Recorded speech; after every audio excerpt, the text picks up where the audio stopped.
नमन करते हुए आज हमारे साप्ताहिक धरने प्रदर्शन में आज की अध्यक्षता कर रहे हमारे भाई जितेंद्र जी यहाँ पर हमारे बीच में उपस्थित हमारे RWA के प्रवक्ता से अध्यक्ष भाटी जी, हमारे प्रदेश के अध्यक्ष एडवोकेट अनिल चौधरी जी, इस मंच का संचालन कर रहे पार्टी के तेज तर्रार उत्तर प्रदेश के प्रवक्ता भाई मनोज वर्मा जी, हमारे उत्तर प्रदेश के उपाध्यक्ष भाई चमन सिंह नागर चेयरमैन साहब, अभी हमारे सांस्कृतिक प्रकोष्ठ में उत्तर प्रदेश के प्रदेश अध्यक्ष नियुक्त हुए डॉक्टर बलराज सिंह बैसोया जी मोरना से, हमारे बीच सांस्कृतिक प्रकोष्ठ के जिलाध्यक्ष जगदीश नागर जी, हमारे दादरी विधानसभा के अध्यक्ष भाई इंद्रजीत गैराठी जी, उन्हीं के साथ दादरी विधानसभा के सचिव हमारे शरद होम जी, हमारे जेवर विधानसभा के हमारे विधानसभा अध्यक्ष भाई राजकुमार भाटी जी, गाजियाबाद जिले से इस धरना प्रदर्शन में चल के आए गाजियाबाद जिले के उपाध्यक्ष भाई राहुल सक्सेना जी, गाजियाबाद जिले से ही चलकर हमेशा धरना प्रदर्शन में मौजूद रहने वाले गाजियाबाद जिले के महासचिव भाई कनक जैन जी, और आज बहुत सारे युवा साथी जैसे JP यादव जी, उनकी पूरी टीम, गौरव जी, और हमारे जिले के पूर्व जिला सचिव भाई विशाल त्यागी जी यहाँ मौजूद है, आगरे से अभी चल के पहुँचे। पूरी टीम JP यादव जी की जितने भी युवा साथी यहाँ जुड़े हुए हैं, कैलाश भाई हमारे मीडिया के प्रभारी, आज मीर सेना पार्टी से बहुजन समाज पार्टी छोड़कर हमारे साथ जुड़े रविंदर भाई जी सूरजपुर से, उनका बहुत बहुत स्वागत। हमारे पुराने साथी भाई लोकेश पंडित जी, हमारे भूरे खान साहब यहाँ पर आज पार्टी की सदस्यता ले रही, और पार्टी में महिला प्रकोष्ठ में जो सभी का यहाँ निर्णय है, उनको उत्तर प्रदेश की कविता रौसा जी महिला प्रकोष्ठ में उनको अध्यक्ष मनोनीत करने पर उनका बहुत बहुत स्वागत।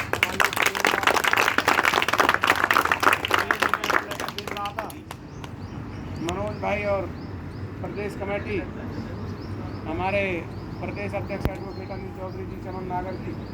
इन सबका सामूहिक निर्णय है कि हमारी छोटी बहन कविता रौसा जी इस मुहिम को पूरे उत्तर प्रदेश में आगे ले चलने में सक्षम है। इन्हीं की सहमति पर बाकी उनके साथ आई तमाम माताएं बहनें, छोटे बच्चे और जो लोग पार्टी से जुड़ रहे हैं, उनका बहुत बहुत स्वागत करते हुए, बहुत बहुत अभिनंदन करते हुए, और आज धनतेरस का दिन है, दिवाली के मौके पर सभी को दीपावली पर्व की बधाई और शुभकामनाएं देते हुए आप लोगों से इस धरने और प्रदर्शन के माध्यम से एक अपील करना चाहता हूं कि जिन बिरादरी की माताएं और बहनें लोकतंत्र में, राजनीति में हवा नहीं रहती, वो बिरादरियाँ पिछड़ जाती। उनके पुरुष कितनी भी मेहनत करें, कितना भी रात दिन सुबह से शाम तक किसी राजनीतिक पार्टी में और कहीं पर भी प्रयास करें, अगर माताएं बहनें नहीं निकल पाती हैं। मैं तो किसान परिवार से आता हूँ, हमने अपने परिवार में देखा है कि जब तक ज़मीन थी हम लोगों के पास में, तो बराबर खेत में चाहे पुरुष हल चलाते थे तो बीज डालने का काम माताएं बहनें करती थी। अगर गांव में हमारे पास में भैंसें होती थी, उनका दूध निकालने का काम अगर पुरुष करते थे तो उनको चारा खिलाने का काम माताएं बहनें करती थी। उस समय पे इस समाज की बहुत तरक्की हुई। उस गर्दिश के समय में भी क्योंकि बराबर माताएं बहनें कंधे से कंधा मिला के काम कर रही थी, तो हमारे समाज की हमारी पीढ़ी को पढ़ा लिखा के वो ऊपर पहुंचा पाई और अपने परिवार की तरक्की करी। लेकिन अभी कालांतर में एक ऐसा समय आया, ज़्यादा सहूलियत, मुझे ऐसा महसूस होता है पता नहीं क्यों, जब से हम लोगों के पास में ये पैसा आया है थोड़ी सी दूरियाँ बढ़ गई। सब लोग समर्थ हैं, अपने अपने घर में रहते हैं। हम लोग गरीब अच्छे थे, कभी कभी ऐसा महसूस होता है सारे लोग दुख सुख में एक साथ मिल जाते हैं। लेकिन आज अहम का टकराव, एक दूसरे से आगे बढ़ने की होड़ तो है, लेकिन तरीका तो आगे बढ़ने का संगठन ही। जिन परिवारों के संगठन अच्छे हैं वो लोग ज़्यादा तरक्की कर गए,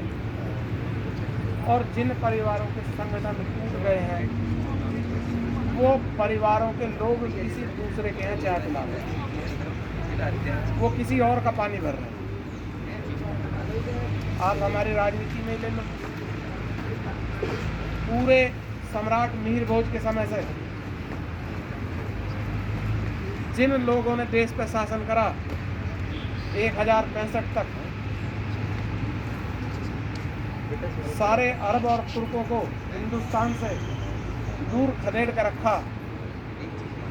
आज 70 वर्ष से देश आज़ाद हुए हो गए, किसी राजनीतिक पार्टी का नामो निशान उनका नहीं है, कहीं उनकी ऐसी भागीदारी नहीं है। इतने विशाल व्यक्तित्व के स्वामी जिन्होंने 400 वर्षों तक हिंदुस्तान का शासन करा पूरे बड़े भूभाग पे, उनका नामो निशान नहीं होना इन 70 वर्षों से। और बड़े दुख का विषय है कि आज हमें हमारे ही इस जिले में एक एयरपोर्ट का नाम सम्राट मिहिर भोज करने के लिए आंदोलन करना पड़ रहा है। ये आपकी जागरूकता की कमी है और शक्ति और ताकत की कमी है। आप सब लोगों को अपने ही जिले में मांग करने के लिए हमें यहाँ आना पड़ता है। क्यों? हम किसी धर्म और जाति बिरादरी के विरोधी नहीं हैं। सम्राट मिहिर भोज 36 बिरादरियों को साथ लेके चलते थे, लेकिन हमारे इस जिले के लोग जो जागृत नहीं हो रहे हैं। 15 मार्च से ये प्रोग्राम चल रहा है यहाँ पर, बीच में कोरोना की वजह से कुछ थोड़ा बहुत डिस्टर्ब हुआ, सांकेतिक रूप से रहा, लेकिन आपके ज़िले में आप देख सकते हो कितने सारे लोगों को घर घर जाके जागरूक कर रहे हैं, उन्हें बता रहे हैं। हमारे बड़े बूढ़ों ने एक प्रेरणा मिले, इसके लिए अपनी ही ज़मीन का खुद दादरी में मिहिर भोज डिग्री कॉलेज की रचना करी, लेकिन सरकार की तरफ से इस जिले में कोई मिहिर भोज की तरफ से अभी ये पार्क हुआ है। पहले इसका नाम सिटी पार्क था। बहुत सारे लोगों ने जो है जागृत करने की कोशिश करी, तो यहाँ पर आज तक एक प्रतिमा भी सम्राट मिहिर भोज की स्थापित नहीं हो पाई। 2016 में इसके लिए प्रतिमा की स्थापना के लिए रमा रमन जी से पास करा के फाइल बना के और यहाँ अथॉरिटी में जमा कर दी, और उन लोगों ने यह आश्वासन दिया के मिहिर भोज पार्क के अंदर भव्य प्रतिमा सम्राट मिहिर भोज की लगाई जाएगी, लेकिन नहीं लगाएगी। वजह सिर्फ एक ही है कि आप सब लोग जागरूक नहीं हो, और जिस दिन जागरूक हो जाओगे, ये जो संगठन है इसी से सत्ता मिलती है, और सत्ता के द्वारा ही आप अपने कार्यों को हल करा सकते हो। मेरा आप लोगों से यही निवेदन है कि आप जो यहाँ आए हो, आप जागरूक हो जाओ, और आने वाले समय में जितने लोगों से आप मिलते हो उन सबको जागरूक करो, और जागरूक करके सब लोगों को राजनीति के प्रति प्रेरित करके अपने कार्यों को कराओ, अपने समाज को और अपने देश को तरक्की के रास्ते पे ले जाओ। इसी के लिए मैं आप सब लोगों को यहाँ पर बता रहा हूँ। बार बार ये लोग आपके पास प्रदेश कमेटी के यहाँ आते हैं और ये गांव-गांव में भी जा रहे हैं, बहुत अच्छी मुहिम चला रहे हैं, माताओं बहनों को जागरूक कर रहे हैं, प्रधानों को जागरूक कर रहे हैं। आप सभी लोग भी इसमें इनका सहयोग करें, ज़्यादा से ज़्यादा लोग मिहिर सेना से जुड़ के इस मुहिम को सफल बनाएं। इन्हीं शब्दों के साथ में मैं अपनी वाणी को विराम दूँगा।